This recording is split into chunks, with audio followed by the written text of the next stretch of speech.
So I want to start a new series of videos. I think it's going to be kind of fun, hopefully, and maybe informational to people who've maybe kind of new to the gun thing. But the first video I want to do here is about stippling, and this is kind of fun. If you haven't done it a lot, it's something different to try out, and it can be. For me, it's kind of second kind of cool. You can see it just, to me, it just looks cool. It just makes my magazines different than everybody else's. And usually when I go out to the range, people notice, you know, they're like, oh, you put stickers on there, or is that grip tape or whatever? And then they look at it and realize, no, that's part of the mag, and that, you know, it's kind of cool. And the secondary to that is it does add traction to it, so it's not as apt to slide out of your hand.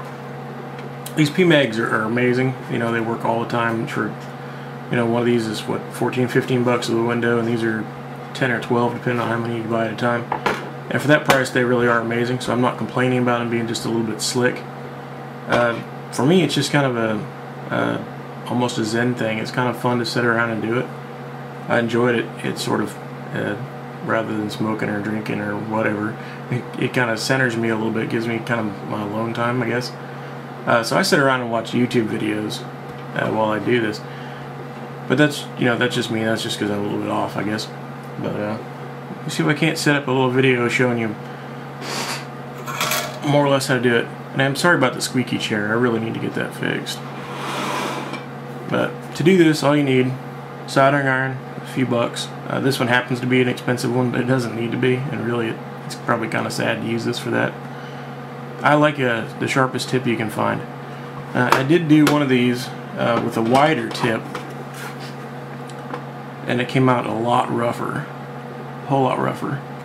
But it was quicker to do because you're doing more at a time. And of course, you can do it any way you want. There's no right way or wrong way to do it. It's one of the cool things about this. It's just whatever you prefer.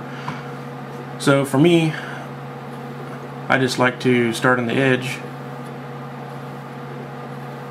and then work around in a box. And just worked on, you know, every time you push it, the longer you hold that down or the harder you push, the deeper your not necessarily a cut, but your melted spot is going to be. So you want to watch out for that. And the more uniform you can be with it, the more consistent you can be, I think the better it looks. Now I suppose you could do it a different pattern, a different way. And the sky's really the limit on this. You can buy all the different tips. You can buy a wood burning set, and they'll have, you know, 100 different tips in there. And so really the sky is the limit. I've seen people do entire Glocks, you know, which is cool if that's what you want to do. I don't necessarily want my Glock covered in it. And you know, you could do grips or pretty much anything that's plastic and that will melt. You could do. It's a good idea when you're doing this to keep a rag or something handy, because this tip will get to smoking a lot. So you keep something handy to kind of, you know, just sort of something damp, obviously.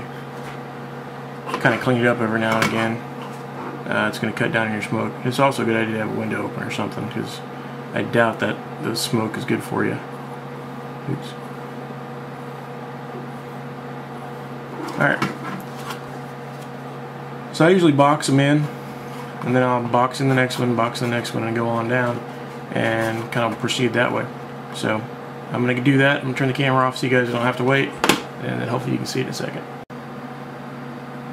Alright, took me a couple minutes. I went ahead and completed that first block there. You can see it makes it stand up just a little bit, makes it kind of even. Instead of dropping down in there like it normally would, it actually is more or less level now, depending on how you press and all that. Of course, if you press too much, you can just hit it with just a little bit of sandpaper real lightly and kind of knock it down. But I think it looks cool. Now, some people might not. It does take some time, so I usually fire up a nut and fancy video or something, so I'll have an hour to kill. Listen to him and stipple some mags, you know. But there's one. I'll go ahead and do the rest of these for you so you can see what a completed mag looks like. And then we'll, I guess, start working on the next project. Okay guys, we got the rifle out here on the table, and I think it looks great. Personally, I really like the way that stippling looks on the mag. Just add something a little bit different to it, and makes it, it's functional. It looks good. Didn't cost any money. Just took a little bit of time.